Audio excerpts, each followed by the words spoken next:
मेरे से बड़ा पॉलिटिकल ठग कम से कम इस कालखंड में तो किसी को नहीं देखा जाएगा। तब जी ये जो वीडियो देख रहे थे, जानते हैं इसमें कौन सा पार्टी का नेता और कार्यकर्ता लोग हैं? नहीं ना?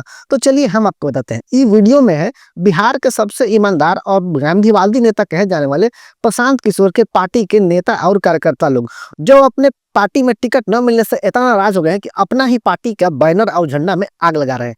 कार्यकर्ता अब प्रशांत किशोर के षड्यंत्र का पर्दाफाश कर रहे हैं और कह रहे हैं कि प्रशांत किशोर ने 2 सालों तक उनको खूब लूटा और जब टिकट देने का बारी आया तो वो किसी और को टिकट दे देते हैं। और टिकट की बारी आई, पैराशूट उम्मीदवार आई। प्रशांत किशोर के पार्टी के पुराने से पुराने साथी भी अब इस बात का खुलासा कर रहे हैं कि कैसे प्रशांत किशोर उनको लूटते रहे और जब टिकट देने का बारी आया तो वो 40 लाख में डील कर रहे थे। ये वीडियो हम आपको प्रशांत किशोर के बारे में पूरा सच्चाई बताएंगे, लेकिन उससे पहले प्रशांत किशोर के मुजफ्फरपुर के नेता का बात सुन लीजिए। 40 लाख रुपए आपसे 40 लाख का डिमांड ये प्रशांत जी क्या करते हैं?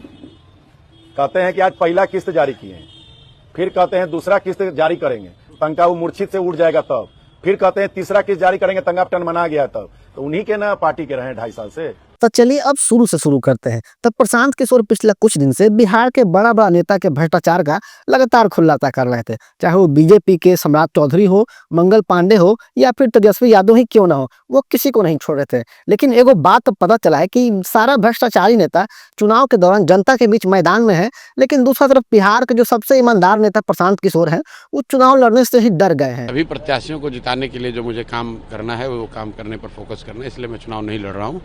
तो अब इस बात पे हम एक के बात कहना चाहेंगे कि प्रशांत किशोर जी, झमकौला से कुछ नहीं होगा, नहीं समझे? तो चलिए हम आपको डिटेल में बताते हैं। तो प्रशांत किशोर पिछले 6 महीने से लगातार बड़े बड़े नेताओं के भ्रष्टाचार का खुलासा कर रहे थे और ये बात का दावा कर रहे थे कि अब की बार बिहार में उन्हीं का सरकार बनेगा। लेकिन आज वह नेता चुनाव लड़ने से डर गया है। अब ऐसे में ही सवाल उठता है कि जौन नेता कल तक नीतीश कुमार पर ही सवाल उठता था कि वो बिना चुनाव लड़े ही मुख्यमंत्री बन जाता है, आज वह नेता बिना चुनाव लड़े मुख्यमंत्री बनने का सपना देख रहा है। खबर था पहले कि प्रशांत किशोर राघोपुर से तेजस्वी यादव के खिलाफ चुनाव लड़ सकते हैं, लेकिन प्रशांत किशोर अंत में कह देते हैं कि वो इस बार चुनाव नहीं लड़ेंगे, जिसके बाद प्रशांत किशोर की फैसला का हर तरफ आलोचना हो रहा है। कोई कह रहा है कि प्रशांत किशोर चुनावी मैदान में उतरने से डर गए, तो वहीं दूसरा तरफ कोई कह रहा है कि प्रशांत किशोर अगर इस बार चुनाव लड़ते तो उनका जमानत भी जब्त हो जाता। खैर अब प्रशांत किशोर तो चुनावी मैदान में है नहीं, तो इस सब का चर्चा ही बेकार हो जाता है। चलिए वो कहानी सुनाते हैं आपको। एक बार उत्तराखंड में चुनाव हो रहा था और वहां के चुनाव में अरविंद केजरीवाल भी अपना पार्टी को उतारे थे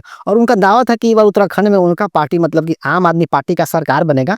लेकिन जब चुनाव का रिजल्ट आया तो सब सीट पर उनका पार्टी का जमानत जब्त हो गया और इस बार बिहार में भी कुछ ऐसा ही हालत प्रशांत किशोर की पार्टी का होगा, ऐसा संभावना जताया जा रहा है। कहे कि इस बार तो उनका पार्टी का लोग ही उनका विरोध करना शुरू कर दिया है। उनका पार्टी का कार्यकर्ता लोग ही आरोप लगा रहा है कि प्रशांत किशोर उनसे 2-3 साल तक खूब काम लिए, खूब पैसा खर्च करवाए और जब टिकट देने का बारी आया तो बिजनेसमैन से करोड़ों रुपया लेकर उसको टिकट दे दिए। कहावत आप सुने होंगे, खेत खाए गदहा मार खाए जोल्हा।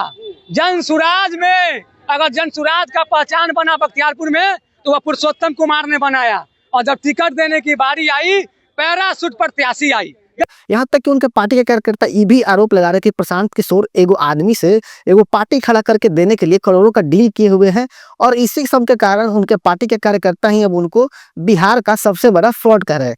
खैर प्रशांत किशोर कितना फ्रॉड है कितना सच है, ये बात का अंदाजा तो बिहार की जनता लगा ही लगी। बाकी अब प्रशांत किशोर के बिहार के राजनीतिक में क्या भविष्य है, इसके बारे में कुछ कहना चाहते हैं तो कमेंट करके बता सकते हैं। बाकी आपको हमारी वीडियो अच्छी लगी हो तो वीडियो को लाइक और चैनल को सब्सक्राइब करके हमारा समर्थन कर सकते हैं। तब तक के लिए जय हिंद, जय बिहार।